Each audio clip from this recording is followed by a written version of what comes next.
Hey, what's good everyone? So in this video, I'm going to show you exactly how to turn a no to maybe, how to keep the door open after the rejection in the cold calls, basically with the homeowners, and how to be like the top tier agents out there, like to close 3, 4, 5 listings every single month, and to make it super easy for you when you say the no, I'm not interested, we're not selling right now, we have a friend, all of that stuff, okay?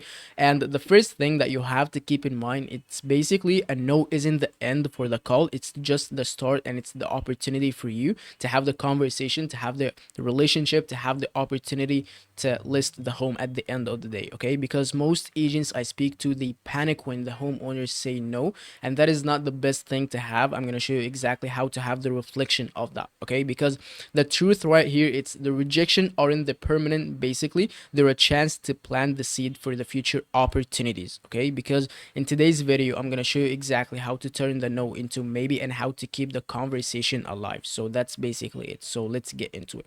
So why, the first thing, okay, why most agents lose the leads after they say no? Okay, because basically they hang up immediately, they arguing like, or push back, or they have like to fight the agent out there, and to like to convince the opposite and all of that stuff, and that's not the best thing to have. And they're thinking the lead is just dead, okay? And that is not the right thing, or that's not the case, okay? Because basically rejection is a temporary, okay? Your follow-up strategy determines whether it stays dead, or it becomes an appointment later, or a listing in the future, maybe after 6 months, maybe after 3 months, or even 2 months, or even a year, okay? You don't know, but basically you're living, or you're viewing the long-term opportunity, okay? So the second thing I want to speak about, the mindset shift that you have to keep in mind, which is basically that you frame as it's a signal and not a shutdown, basically, okay? Because basically focus on being helpful and not selling, and don't pitch the homeowner right away when they say no, I'm not interested, I don't want to sell, or anything like that, okay?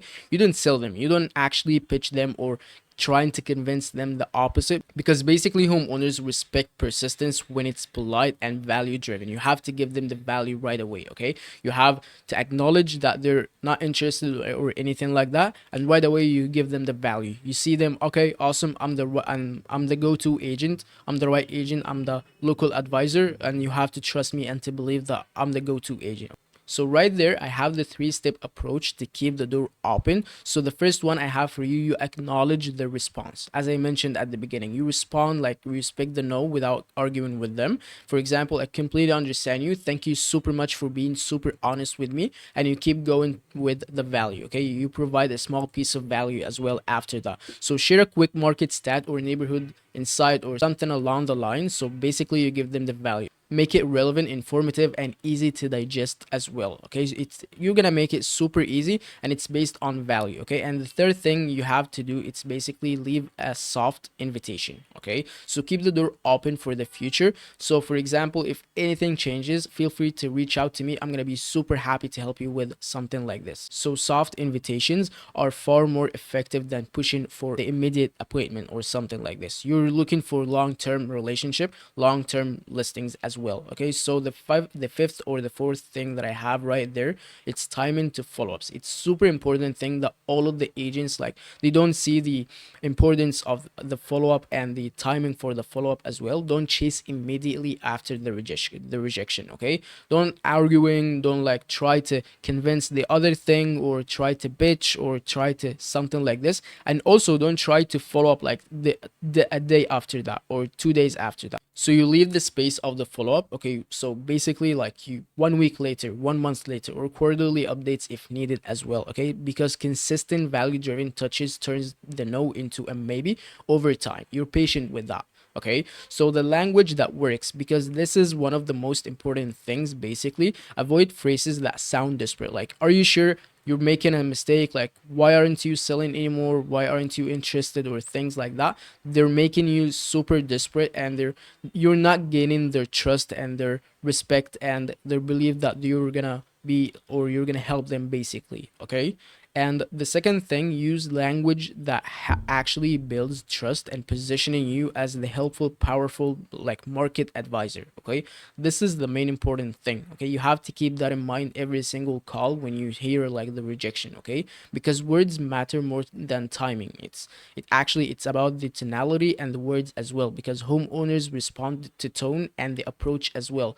It's more about the tone, but actually the words that you say at this point, they matter super much. Okay, and the big picture right there, it's basically rejection are part of every agent's journey out there, so you have to take that to your advantage as well. Okay, and also mastering the art of keeping the door open multiplies the opportunities for you in the future with the homeowners. Okay, so when you hear the no and you hang up, you're wasting super much potential on the table, like super much agents like they were gonna list with you like 2 months later, like 3 months later, or something like this, or even after a year. So the goal here is to be the agent that they remember positively. Okay, even if they weren't actually, it's not the first time, they're not ready right now, they're not selling right now or anything like that. You're building your future pipeline. Okay, so in 6 months, in 3 months, in 1 year, you're gonna get some calls with people like they want to sell with you without you even asking them anything. Okay,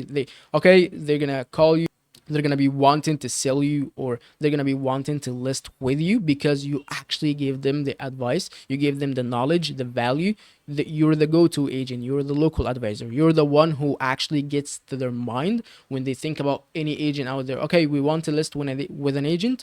Awesome, you're on top of their mind. That's basically the most important thing. This is the goal. Okay, because you're not getting each and every month, like you're not getting 5 listings a month with people or from people that you just called them. This is not right. This is not the thing, because most people, like most agents, their perspective is wrong about that thing, because most of the appointments that you actually, or most of the listings that you're actually getting a month, you're getting them between the fifth and the eighth follow-up from people you're just giving them value, and you didn't actually ask for anything. They're gonna ask you after like 3 months, 4 months, 6 months, or even a year or two. Okay, there is nothing to lose. It's just so much potential and so much things to gain with this process. So that was everything. And if you want to know exactly how we put our US based cold calling team into our agents' businesses to get them 2, 3, 4 listings every month, so click the link in the description and you're gonna see every single thing. Book a call with me and I'm gonna show you everything and answer all of your questions.